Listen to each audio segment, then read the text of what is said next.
नमस्कार। आप सभी को पता है कि इस समय एसआईआर का काम पूरे देश भर में चल रहा है और एसआईआर का फॉर्म जो है वो बीएलओ के माध्यम से घर घर पहुंचाए जा रहे हैं। आपने भी एसआईआर का फॉर्म भर दिया होगा। अब फॉर्म तो भर दिया है दोस्तों, लेकिन उसके बाद अब कौन से दस्तावेज आपको जमा करने हैं इसकी भी जानकारी आप ले लीजिए। तो चलिए वीडियो में हम आगे बढ़ते हैं।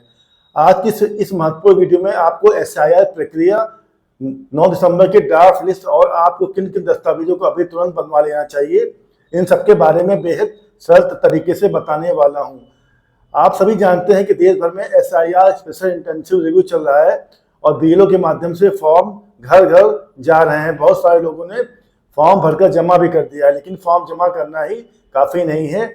आगे 9 दिसंबर से लेकर 7 फरवरी तक का समय सबसे ज़्यादा महत्वपूर्ण होने वाला है। इसलिए आज की वीडियो में हम समझेंगे कि किसको कितने दस्तावेज देने होंगे, कौन कौन से दस्तावेज सबसे ज़रूरी हैं, 2003 की लिस्ट से क्या फ़र्क पड़ेगा और अगर नाम मैच नहीं किया तो क्या होगा। तो चलिए वीडियो को शुरू करते हैं।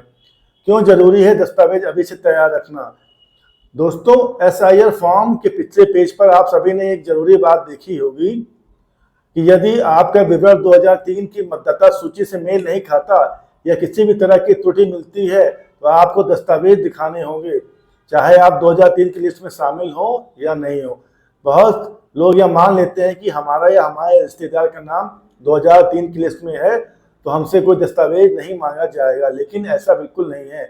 अगर आपके द्वारा भरी गई 2003 की जानकारी मैच नहीं करती या आपकी स्पेलिंग, जन्मतिथि, एड्रेस, नाम या परिवार के सदस्य का विवरण जरा भी अलग हुआ तो आपका फॉर्म रिजेक्ट भी हो सकता है और 9 दिसंबर को जब लिस्ट निकलेगी तब आपका नाम गायब भी हो सकता है। उस समय अचानक नोटिस आ जाएगा कि दस्तावेज दिखाकर साबित करें कि आप भारतीय नागरिक हैं।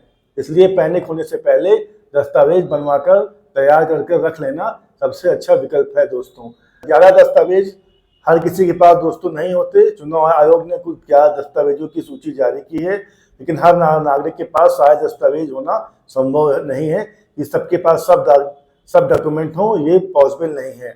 इसलिए मैं आपको बताने जा रहा हूँ सबसे ज़रूरी 6 दस्तावेज जो कोई आसानी से बना सकता है और जो 9 दिसंबर के बाद की प्रक्रिया में सबसे अधिकतम रूप से आपके काम आ जाएंगे। तो सबसे ज़्यादा जरूरी 6 दस्तावेज कौन कौन से हैं? सबसे पहले है जन्म प्रमाण पत्र। सबसे मजबूत, सबसे पुख्ता और सबसे जरूरी दस्तावेज यही है। यदि आपका या आपके बच्चों का अब तक बर्थ सर्टिफिकेट नहीं बना है तो तुरंत आवेदन कर दें। अगर आपकी उम्र 20, 25, 30, 35, 40 या 50 के पार भी है तो फिर भी जन्म प्रमाण पत्र आप बनवा सकते हैं। उसकी पूरी प्रक्रिया क्या है आप इसको समझ लें और जहाँ से नगर निगम से या फिर आपके नगर पंचायत से या आप अगर गाँव में हो तो वहाँ पर भी नगर पंचायत होती है, वहाँ से आप जाकर अपना जन्म प्रमाण पत्र आसानी से बनवा सकते हैं। तो इस जन्म प्रमाण पत्र को बनवाने में तनिक भी देर ना करें और जल्द से जल्द बनवा लें, क्योंकि ये नागरिकता का सबसे बड़ा ही सबूत है। दोस्तों, दूसरा डॉक्यूमेंट क्या है? वो पासपोर्ट है। दोस्तों, बहुत सारे लोग सोचते हैं कि हमें विदेश तो जाना नहीं है तो पासपोर्ट क्यों, लेकिन पासपोर्ट पहचान और नागरिकता का एक बहुत बड़ा प्रमाण है। दोस्तों, इसे बनवाना बिल्कुल फायदेमंद है। ये पासपोर्ट होने का मतलब ये नहीं है कि हमको जब विदेश जाना है तभी हम पासपोर्ट बनवाएंगे, जबकि ये नागरिकता का बहुत मजबूत आधार है और बहुत मजबूत डॉक्यूमेंट है। इसलिए आप पासपोर्ट भी बनवा सकते हैं, इसको बनवा लेना चाहिए आपको। दोस्तों, तीसरा डॉक्यूमेंट क्या है? वो है निवास प्रमाण पत्र। यह दस्तावेज साबित करता है कि आप यहाँ के रहने वाले हैं। यह आसानी से बन जाता है, इसे जरूर बनवा लेना चाहिए। हाई स्कूल मार्कशीट प्रमाण पत्र। दोस्तों, हाई स्कूल अगर आप पढ़े लिखे हैं तो आप हाई स्कूल के मार्कशीट का प्रमाण पत्र भी दिखा सकते हैं। इस दस्तावेज पर आपका नाम, माता पिता का नाम, जन्मतिथि, आप इन सभी की स्पेलिंग साफ साफ लिखी होती है और अगर हाई स्कूल सर्टिफिकेट में कोई गलती है तो उसे आप पहले ही सुधार करवा लें, क्योंकि इसी आधार पर आगे आपका आधार कार्ड, पासपोर्ट आदि सुधर जाते हैं।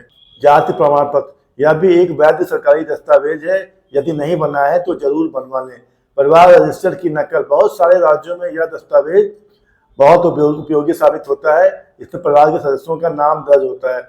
2003 की वोटर लिस्ट का क्या रोल है? यदि आपके माता पिता दादा दादी का नाम 2003 की लिस्ट में मिल जाता है तो यह आपके लिए सकारात्मक है।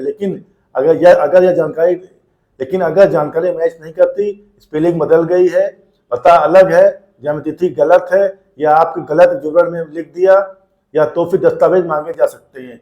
इसलिए सिर्फ 2003 की लिस्ट में नाम मिलना ही काफी नहीं है। 9 दिसंबर और 7 फरवरी सबसे महत्वपूर्ण तारीखें हैं। 9 दिसंबर को ड्राफ्ट लिस्ट जारी होगी, ये अंतिम लिस्ट नहीं है। इस सूची में दिखेगा कि किसका नाम आया, किसका नहीं आया, किसका विवरण मैच नहीं किया।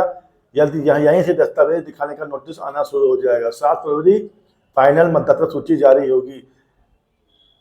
इसी लिस्ट में जिनका नाम होगा वह अंतिम रूप से मतदाता माना जाएगा।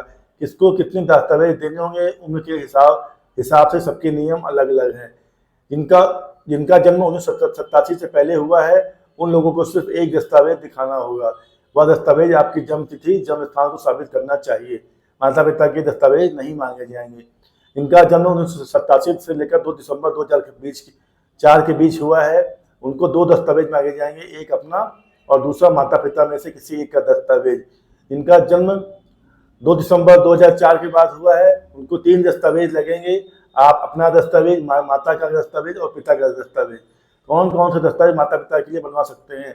जन्म प्रमाण पत्र बनवा सकते हैं, पासपोर्ट बनवा सकते हैं, जात प्रमाण पत्र बनवा सकते हैं, निवास प्रमाण पत्र बनवा सकते हैं, परिवार रजिस्टर की नकल, हाई स्कूल सर्टिफिकेट, आधार कार्ड। ध्यान रखें सभी दस्तावेजों में एक जैसा नाम, स्पेलिंग, जन्म तिथि और पता होना बहुत जरूरी है। यदि वोटर लिस्ट में नाम गलत है 9 दिसंबर के बाद फॉर्म 8 भरकर आप अपना नाम, पता, स्पेलिंग आदि गलतियों को सुधार सकते हैं। अंत में सबसे जरूरी बात, भ्रम में मत रहिए कि हम 2003 की लिस्ट में मिल गए तो दस्तावेज नहीं मांगे जाएंगे। अगर कोई गलती मिली, जानकारी मैच नहीं कर रही है तो दस्तावेज दिखाने होंगे। दस्तावेज तैयार करना सिर्फ फायदा है, नुकसान नहीं है। यह दस्तावेज आगे बैंक, सरकारी योजनाओं, आधार, पासपोर्ट, पैन आदि हर जगह काम आते रहेंगे। दोस्तों, उम्मीद है कि यह पूरी जानकारी आपको समझ में आ गई होगी। आज हमने आपको बता दिया कि आपने अगर SIR फॉर्म को भर कर दे दिया है तो आगे आपको कौन कौन से दस्तावेज तैयार करके रखने हैं, और इन दस्तावेजों को अभी से आप समझ लीजिए। आप समझ गए होंगे और उनको आप तैयार करके रख लीजिए। अगर वीडियो पसंद आए तो वीडियो को लाइक कर दें और चैनल को सब्सक्राइब कर दें। फिर मिलते हैं दोस्तों फिर किसी वीडियो में, तब तक के लिए जय हिंद।